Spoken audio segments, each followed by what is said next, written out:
आज हम बात करेंगे कि वैज्ञानिक तरीके से चने की खेती किस प्रकार से की जाती है।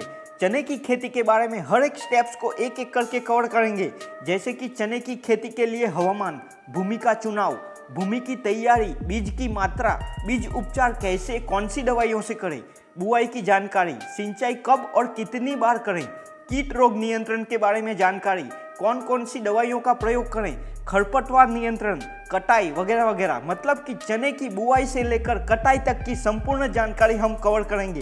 तो नमस्कार दोस्तों, मेरा नाम है मयूर और फार्मिंग टेक चैनल में आपका स्वागत है।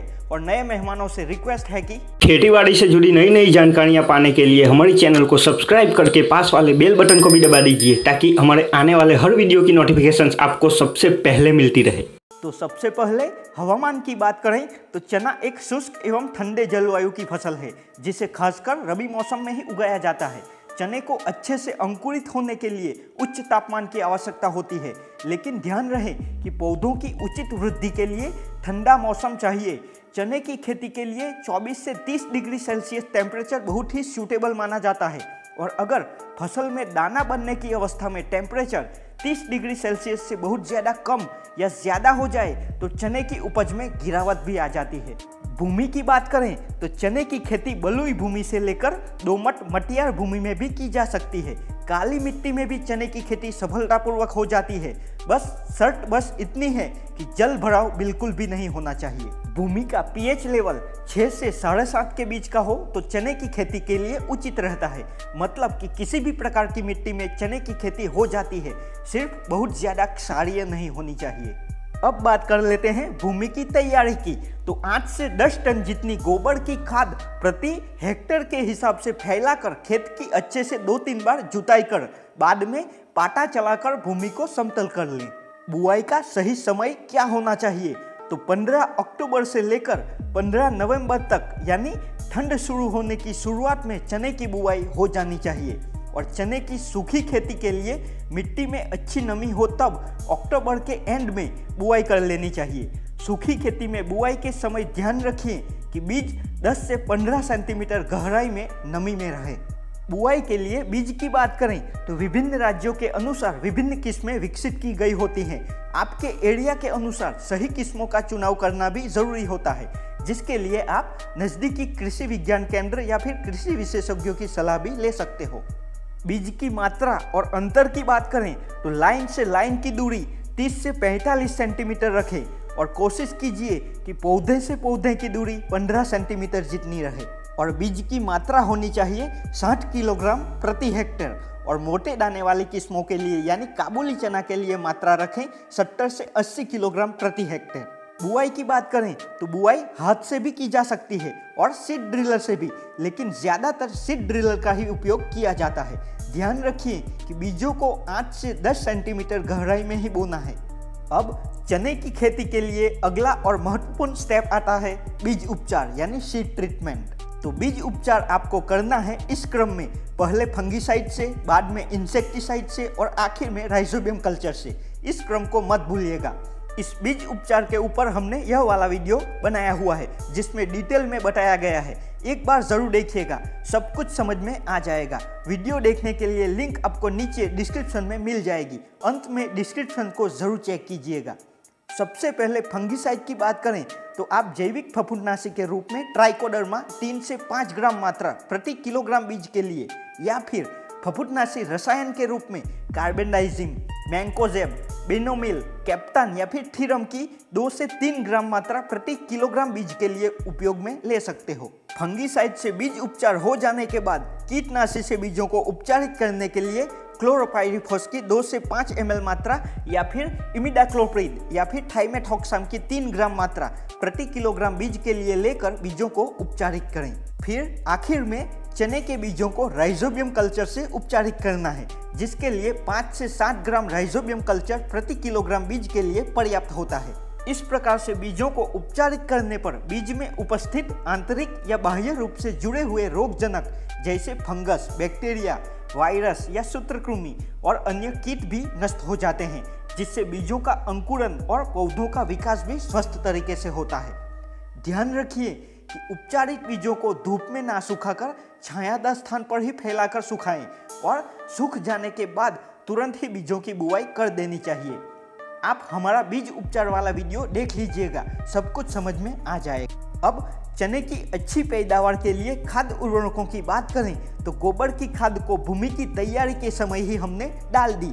तो अब चने की बुआई के समय उर्वरकों की एक ही डोज काफ़ी है, जिसके लिए आप 15 किलो यूरिया, 15 किलो MOP और 100 किलो SSP यानी SSP की 2 बैग प्रति एकड़ के लिए और साथ में 8 से 10 kg जिंक सल्फेट प्रति एकड़ के हिसाब से भी दे सकते हो।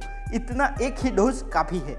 चने की जड़ों में राइजोबियम बैक्टीरिया का कार्य लगभग 21 दिनों के बाद शुरू हो जाता है, जो हवा से नाइट्रोजन खींचकर पौधों को देते रहेंगे। इसलिए चने में दूसरे डोज की ज़रूरत नहीं रहती। कई किसान भाई क्या करते हैं, बाद में सिंचाई के साथ यूरिया देते रहते हैं, जिससे क्या होता है पौधों की वानस्पतिक वृद्धि भी होती रहती है, जिससे फूल भी देरी से आते हैं, जिसका सीधा असर उत्पादन के ऊपर पड़ता है।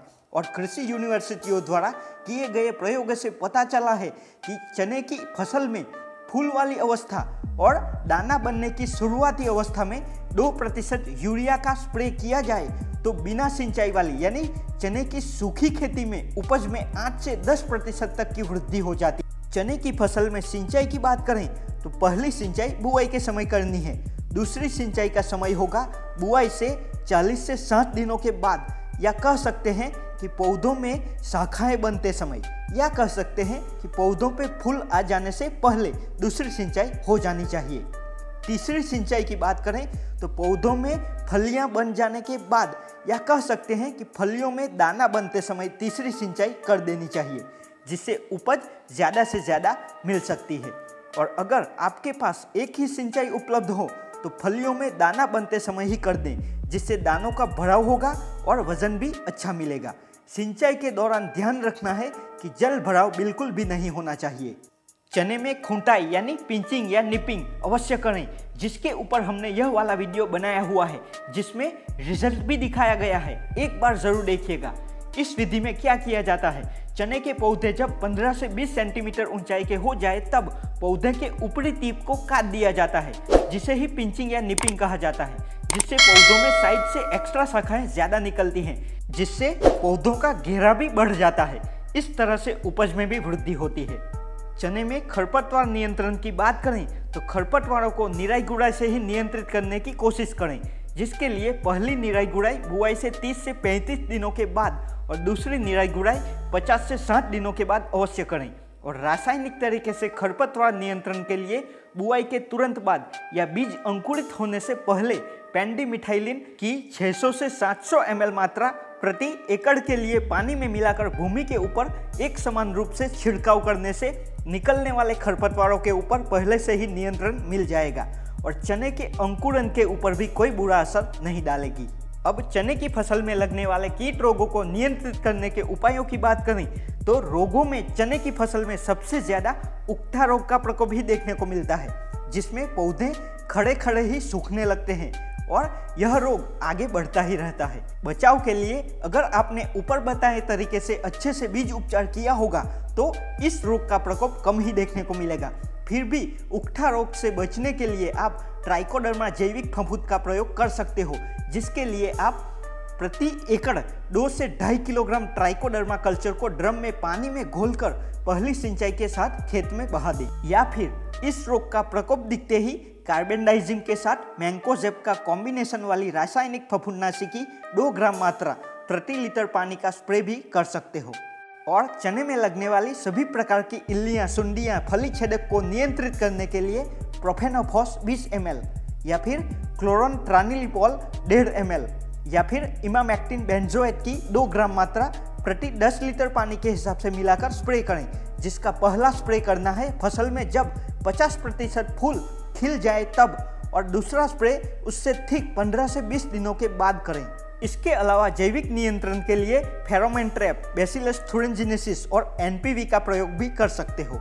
और अब चना फसल की कटाई की बात करें तो पौधों के ऊपर फलियां पूरी तरह से पक गई हो और पत्तियां सूखकर झड़ने लगे तब आप फसल की कटाई कर सकते हो, और कटाई के बाद अच्छे से सुखाने के बाद ही उसे थ्रेशर में निकालें। चने को थ्रेशर में कैसे निकाला जाता है जानना हो तो हमारा यह वाला वीडियो देख लीजिएगा, लिंक आपको नीचे डिस्क्रिप्शन में मिल जाएगी।